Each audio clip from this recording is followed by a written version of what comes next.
الحمد لله نحمده ونستعينه ونستغفره ونعوذ بالله من شرور أنفسنا ومن سيئات أعمالنا من يهده الله فلا مضل له ومن يضلله فلا هادي له ونشهد أن لا إله إلا الله ونشهد أن محمدا عبده ورسوله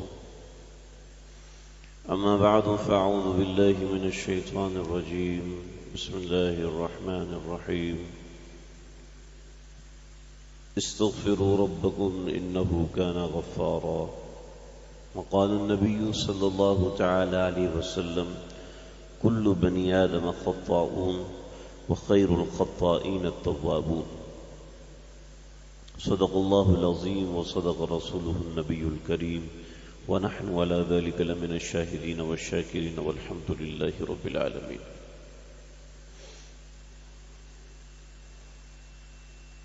ہر انسان سے خطا ہوتی ہے، غلطی ہوتی ہے، اور کوئی انسان بھی ایسا نہیں ہے کہ جو گناہوں سے پاک صاف ہو، مبرہ ہو، جو یہ دعویٰ کرے کہ مجھ سے گناہ ہو نہیں سکتا، مجھ سے غلطی ہو نہیں سکتی. کوئی انسان یہ دعویٰ نہیں کر سکتا. اللہ نے خود فرمایا خلق الانسان ضعیفا، میں نے انسان کو کمزور پیدا کیا ہے، لہذا کوئی بہادری اللہ کے سامنے نہیں دکھا سکتا. سیدنا عمر بن خطاب بیمار تھے تو کوئی آدمی عیادت کے لیے آیا تو حضرت عمر ہائے تکلیف کی وجہ سے کراہ رہے تھے، تو کہنے لگے کہ یا عمر یہ کیا طریقہ ہے، اللہ نے تھوڑی سی بیماری دی اور آپ کراہنا شروع ہو گئے، تکلیف کا اظہار کرنا شروع ہو گئے. تو حضرت عمر کہنے لگے کہ اللہ نے مجھے بیماری لگائی ہے بہادری دیکھنے کے لیے نہیں لگائی، بلکہ اللہ نے میرا ضعف دیکھنے کے لیے، میری کمزوری دیکھنے کے لیے بیماری لگائی ہے.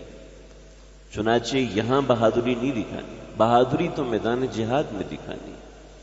تو انسان کو اللہ نے کمزور پیدا کیا ہے، اور جب اس کی کمزوری کا اظہار ہوتا ہے تو اللہ رب العزت اس سے خوش ہوتے ہیں، اس بندے سے خوش ہوتے ہیں کہ میرا بندہ میرے سامنے اپنی کمزوری کا اعتراف کر رہا ہے.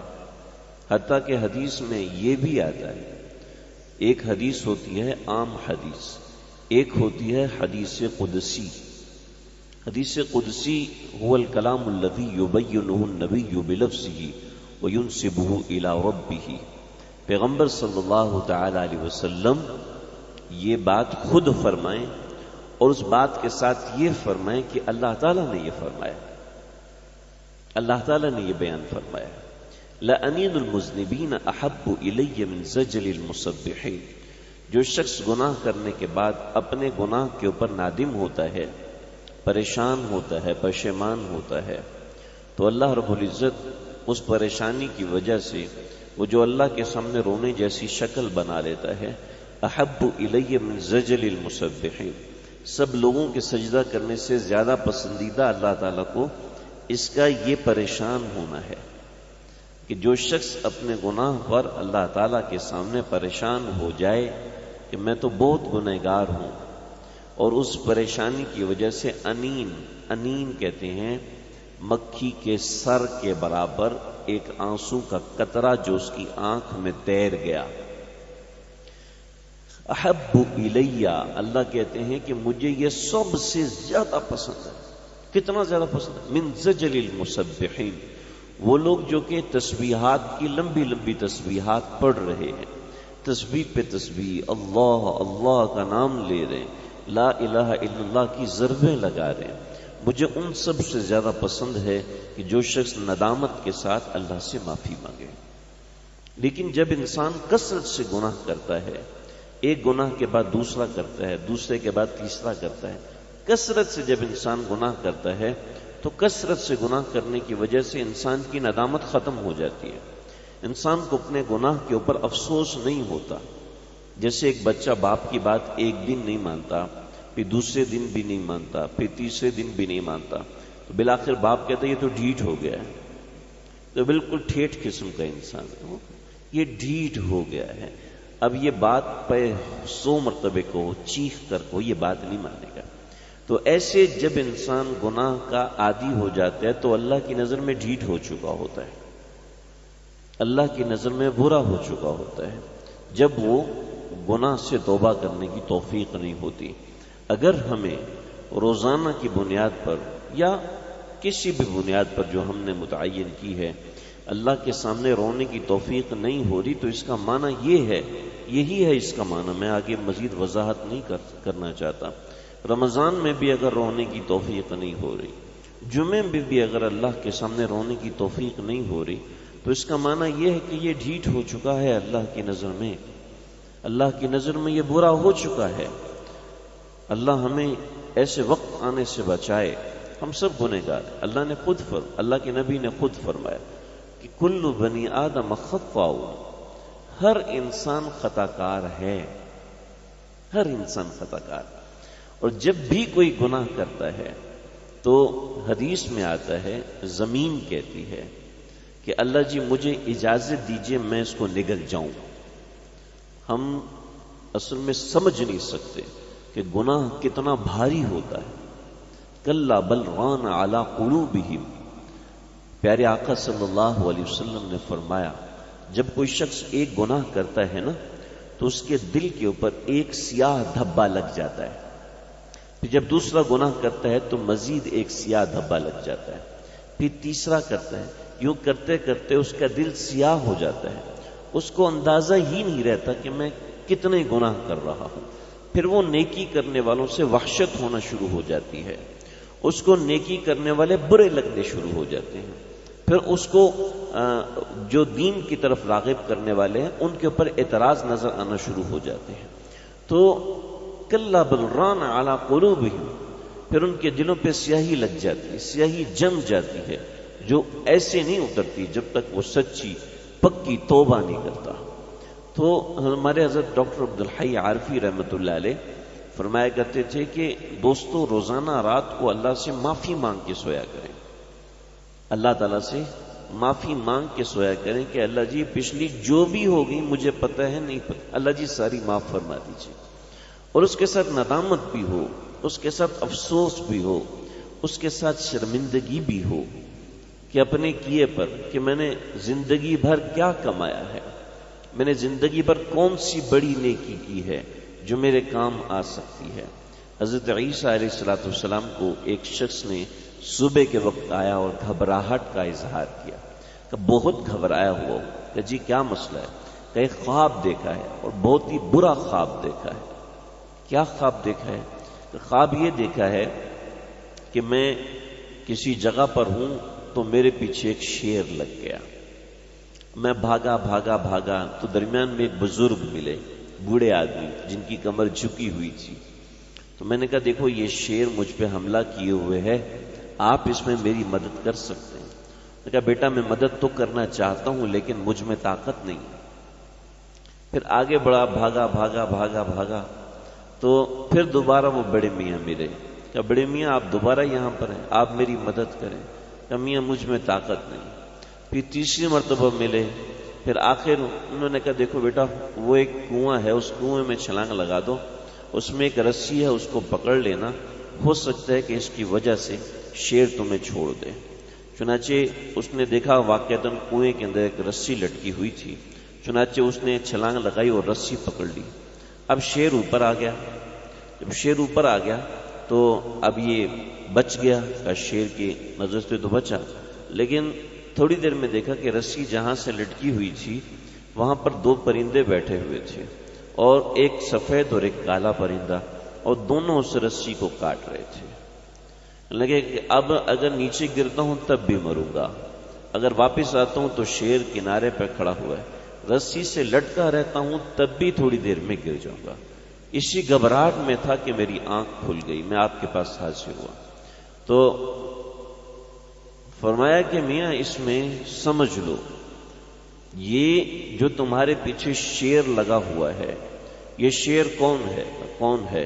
یہ تمہارے برے اعمال ہیں جو اتنی کثرت سے طاقتور ہو چکے ہیں جیسے شیر طاقتور ہوتا ہے، اور وہ جو بڑے میاں تمہیں ملے تھے وہ تمہاری نیکیاں ہیں.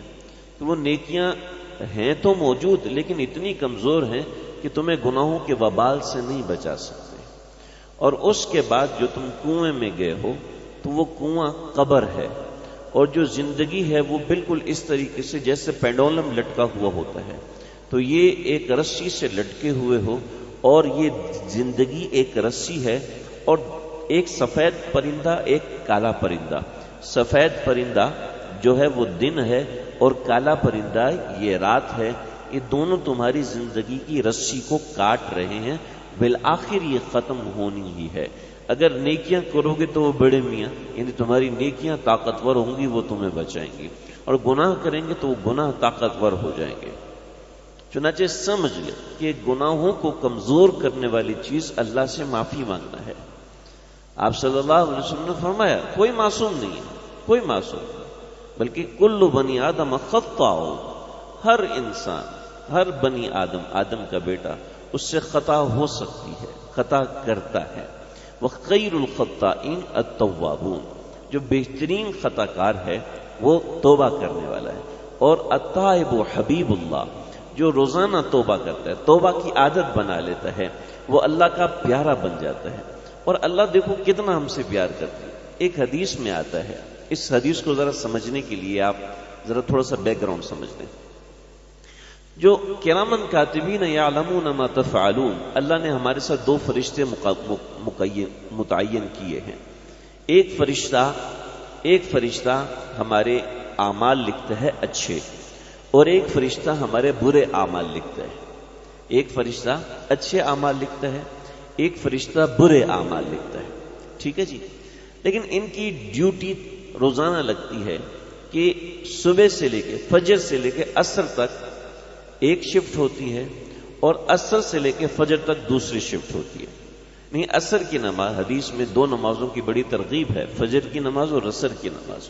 تو فجر کے وقت فرشتے آتے ہیں، دوسرے فرشتے چلے جاتے ہیں. عصر کے وقت فرشتے آتے ہیں، دوسرے فرشتے چلے جاتے ہیں. تو حدیث میں آتا ہے، ایک حدیث میں، کہ جو انسان کی نیکی لکھنے والا فرشتہ ہے وہ ایک آتا ہے فجر میں، عصر تک یہی فرشتہ رہتا ہے. عصر کے بعد دوسرا فرشتہ آتا ہے. عصر کے بعد دوسرا فرشتہ آتا ہے، اس کی ڈیوٹی لگتی ہے فجر تک. پھر فجر کے وقت تیسرا فرشتہ آتا ہے، اس کی ڈیوٹی لگتی ہے عصر تک. عصر کے وقت چوتھا فرشتہ آتا ہے، پھر پانچواں، پھر چھٹا، پھر ساتواں، یوں تبدیل ہوتے ہوتے ہوتے ہوتے یعنی پہلا فرشتہ دوبارہ نہیں آتا. اور جو برائیاں لکھنے والے فرشتے ہیں وہ فجر کے وقت ایک فرشتہ آتا ہے، عصر کے وقت دوبارہ اسی کی ڈیوٹی لگتی ہے، پھر فجر کے بعد دوبارہ اسی کی ڈیوٹی لگتی ہے، پھر عصر کے بعد دوبارہ اسی کی ڈیوٹی لگتی ہے، پھر فجر کے بعد دوبارہ. تو جب روز قیامت ہوگا، انسان کے نامہ اعمال کے ساتھ، برے نامہ اعمال کے ساتھ ایک برائی کا فرشتہ ہوگا، اور اچھے نامہ اعمال کے ساتھ یہ سینکڑوں فرشتے ہوں گے. یعنی میری جتنی زندگی کے دن ہیں اس کو 2 سے ضرب دے دیں، یعنی اتنے فرشتے، یعنی ایک سال کے آپ سمجھ لیں کہ 700 سے زیادہ فرشتے ہوں گے. ایک یعنی 365 دن ہیں، تو ایک سال میں یعنی 2 فرشتے ایک دن کے ہوئے، تو یہ 700 سے زیادہ فرشتے ہو جائیں گے. اور یہ 700 سے زیادہ فرشتے ایک سال کے، اور جتنی زندگی ہے 60 سال کی، 70 سال کی، 15 سال کے بعد فرشتے آنا شروع ہوئے. اور یہ اتنے سینکڑوں فرشتے، ہزاروں فرشتے یہ ایک طرف ہوں گے، اور یہ کہیں گے اللہ جی اس نے یہ نیک عمل کیا، اللہ جی اس نے یہ نیک عمل کیا، اللہ جی اس نے یہ نیک عمل کیا. یہ سارا ایک مجموعہ ہوگا جو چیخ رہا ہوگا کہ اللہ جی فلاں بندہ، فلاں بن فلاں بندہ، اس نے یہ عمل کیے. اور ایک طرف یہ برائی کا فرشتہ یہ اکیلا کھڑا ہوگا اور یہ کہے گا اللہ جی اس نے چوری بھی کی، اللہ جی اس نے بدنظری بھی، اللہ جی اس نے یہ برے اعمال کیے. تو اللہ فرمائیں گے اے میرے فرشتوں خود بتاؤ کہ اس اکیلے کی سنوں یا ان ہزاروں کی سنوں. تو اللہ رب العزت ان ہزاروں کی سن کے انسان کو معاف فرما دیں گے. تو اللہ اتنے کریم ہیں، اتنی محبت فرماتے ہیں کہ انسان کو بخشش کے بہانے تلاش کرتے ہیں. آپ صلی اللہ علیہ وسلم نے ایک حکایت بیان فرمائی. ایک حدیث میں آتا ہے کہ ایک شخص، اس نے یہ کہا اپنے بچوں کو نصیحت کی کہ بیٹا جب میں مر جاؤں تو میری لاش کو دفن نہیں کرنا، بلکہ میری لاش کو جلا دینا اور اس کی جو راکھ بچے گی اس راکھ کو مختلف جگہوں پہ بہا دینا۔ بچوں نے باپ کی وصیت کے اوپر ایسے ہی عمل کیا تو حدیث میں آتا ہے کہ اللہ رب العزت نے اس بندے کو بلا کے فرمایا کہ میاں ادھر آؤ، تم نے یہ عمل کیوں کیا؟ ہمارا طریقہ ہے کہ انسان کو زمین میں دفن کیا جائے، تم نے اس کے طریقے کے خلاف کیوں کیا؟ تو کہنے لگا کہ اللہ جی بات یہ ہے کہ مجھے ڈر لگتا تھا کہ میں اگر دفن کیا جاؤں گا تو میں نے تو سنا ہے کہ انسان کو زمین سے نکال لیا جائے گا، تو میں نے کہا کہ جب میں فضاؤں میں بکھر جاؤں گا تو اللہ مجھے کیسے جمع کریں گے؟ حالانکہ یہ عقیدہ شرکیہ ہے، یعنی یہ سمجھ رہا ہے کہ اللہ مجھے جمع کرنے پر قادر نہیں ہے، اللہ میری راکھ کو دوبارہ انسان بنانے پر قادر نہیں، یہ شرکیہ عقیدہ ہے۔ لیکن اللہ رب العزت کس طریقے سے بندے کو معاف کرنے کا بہانہ تلاش کر رہے ہیں؟ سبحان اللہ، قربان جائیں اللہ کی ذات۔ اللہ نے یہ فرمایا کہ اچھا یہ تو نے اس لیے کہ تجھے ڈر لگ رہا تھا کہ میرا اللہ مجھے دوبارہ جمع کر کے عذاب نہ دے دے، جو مجھ سے ڈرا ہے میں نے اس کو معاف کر دیا، جو میں نے تمہیں معاف کیا۔ ایک شخص تھا، میراثی تھا، یعنی گانے گاتا تھا، اس نے اپنی اولاد سے کہا کہ دیکھو بیٹا میرے کوئی اچھے عمل نہیں ہے، لیکن مسئلہ یہ ہے کہ میں نے سنا ہے کہ جس کے بال سفید ہوتے ہیں اللہ تعالیٰ اس سے حساب کتاب نہیں لیتے، تو تم میری داڑھی کے اوپر آٹا لگا دینا، آٹا سفید ہوتا ہے تو فرشتے آئیں گے میری داڑھی کو سفید دیکھ کے چلے جائیں گے۔ یعنی وہ جس طریقے سے لوگوں کو ہنساتا تھا، لوگوں کے ساتھ جگت بازی کرتا تھا، اس نے ایک سمجھا شاید فرشتوں کے ساتھ بھی میں ایسے کروں گا، لیکن ایک اللہ کے ساتھ گمان رکھا ہوا تھا، ایک اللہ کے بارے میں سوچ رکھی ہوئی تھی۔ چنانچہ حدیث میں آیا، آپ صلی اللہ علیہ وسلم نے فرمایا کہ اس بندے کو اللہ نے کھڑا کیا، ہاں میاں یہ کیا کر کے، یہ کیا حرکت کی ہے تم؟ کہ اللہ جی میں نے سنا تھا کہ جس کے بال سفید ہوتے ہیں نا آپ اس کو معاف فرما دیتے ہیں، آپ کو حیا آتی ہے، میرے بال سفید تو نہیں تھے، کالی داڑھی تھی، کالے بال تھے، تو میں نے اپنی اولاد سے کہہ دی کہ آٹا چھڑک دینا، بال سفید ہوں گے تو فرشتے چلے جائیں گے، اللہ بھی چھوڑ دیں گے، اللہ کی اتنی مخلوق ہے کہاں اللہ تلاش کریں گے۔ حالانکہ یہ شرکیہ عقیدہ ہے، لیکن اللہ تعالیٰ نے دیکھا میرے بندے نے میرے ڈر کی وجہ سے یہ کیا، اللہ جانے کس وجہ سے کس کو معاف فرما دے۔ ہم کسی کو چھوٹا اور کسی کو بڑا نہیں سمجھ سکتے، کسی کے کالر اور کسی کی ٹائی کی وجہ سے ہم اس کو جہنمی نہیں کہہ سکتے، اور کسی کے برے اعمال اور کسی کی شراب اور زنا کی وجہ سے ہم اس کو کافر نہیں کہہ سکتے۔ لیکن ہر بندہ اپنے آپ کو جانتا ہے، ہر بندہ جانتا ہے کہ میرے اعمال کیسے ہیں، میرے معمولات کیسے ہیں۔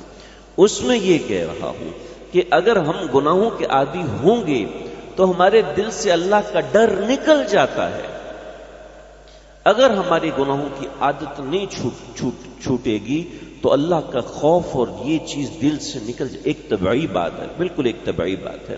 ایک شخص مستقل اے سی میں رہنے کا عادی ہے تو اس کو ہلکی سی گرمی سے پسینے آنا شروع ہو جاتے ہیں، ایسا ہے نا؟ اور ایک شخص ویسے مزدور ہے تو اس کو ہلکی سی گرمی سے کوئی مسئلہ نہیں ہوتا۔ ایسی جو شخص زیادہ گناہوں کا عادی ہے اس کو تھوڑے مسئلے گناہوں سے فرق نہیں پڑتا، اس کو پتہ ہی نہیں چلتا کہ یہ گناہ بھی ہے یا نہیں ہے۔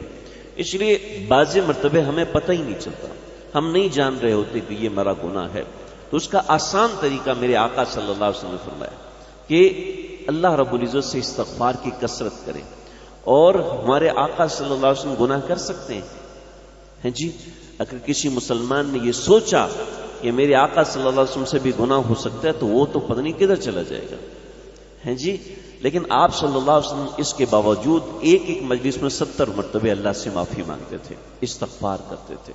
تو ہم ایک اپنی عادت بنا لیں کہ روزانہ رات سونے سے پہلے، کہ روزانہ کوئی بھی کام ہے، مغرب کے بعد، عشاء کے بعد، عصر کے بعد، جو بھی اپنے معمولات ہیں ان سے فارغ ہو کے ایک مرتبہ تھوڑی دیر اللہ تعالیٰ سے معافی مانگنے کی عادت ڈالیں کہ اللہ جی میں گناہگار ہوں، میں بہت ہی گندا انسان ہوں، میں بھلے سے تبلیغی جماعت میں نکلا ہوں، بھلے سے خانقاہ میں بیٹھا ہوں، بھلے سے میں مدرسے میں بہت بڑا محدث اور شیخ ہوں، بھلے سے کتنے بھی نیک کام کرتا ہوں، اللہ سے معافی مانگنے کی عادت ڈالیں۔ یہ اللہ کو بہت پسند ہے، اللہ کو بہت زیادہ پسند ہے۔ معافی مانگنے والے اللہ کے پیارے ہوتے ہیں، اللہ کے محبوب ہوتے ہیں۔ اللہ تعالیٰ مجھے آپ کو ہم سب کو سمجھنے کے عمل کرنے کی توفیق عطا فرمائے۔ وآخر دعوانا الحمدللہ رب العالمین۔ سنتیں پڑھ لیجیے۔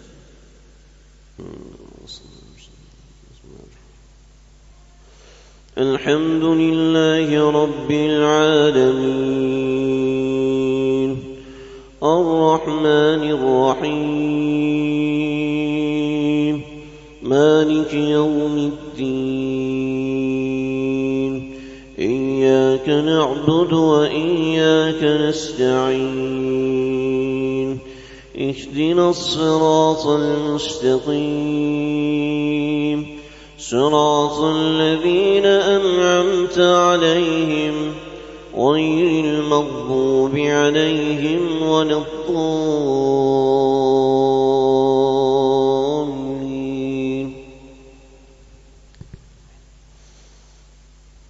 وإذا قيل لهم لا تفسدوا في الأرض قالوا إنما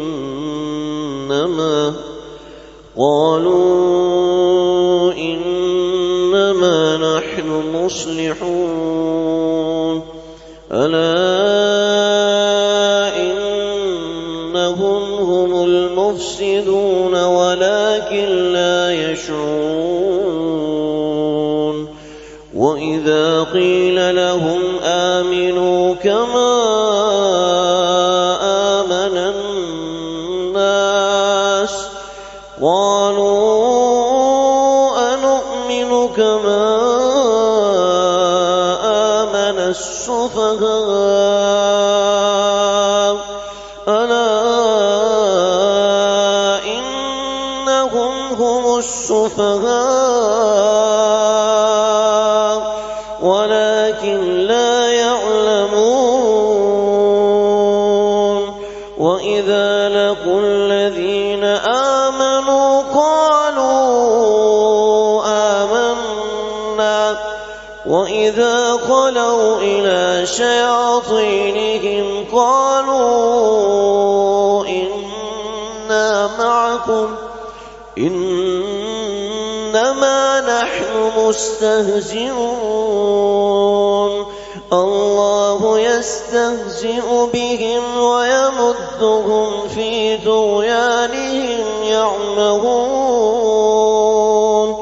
أولئك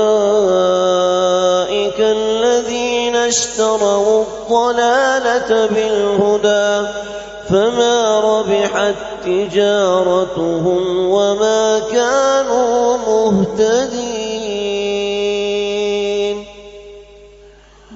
الله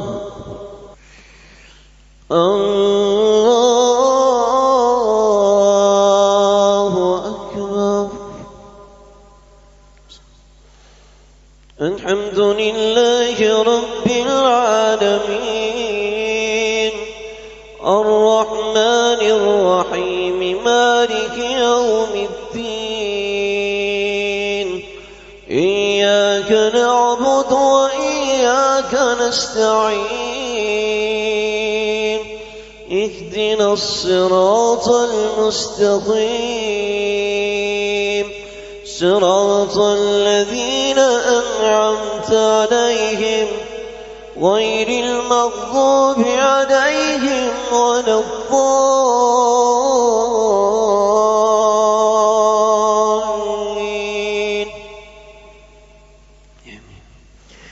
مثلهم كمثل الذي استوقد نارا فلما أضاءت ما حوله ذهب الله بنورهم وتركهم في ظلمات لا يبصرون صم بكم عمي فهم لا يرجعون. أو كصيب من السماء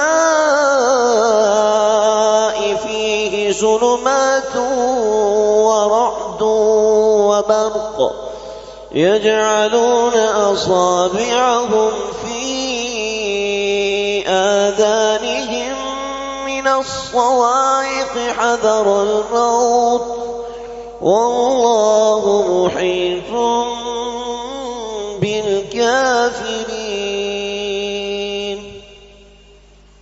الله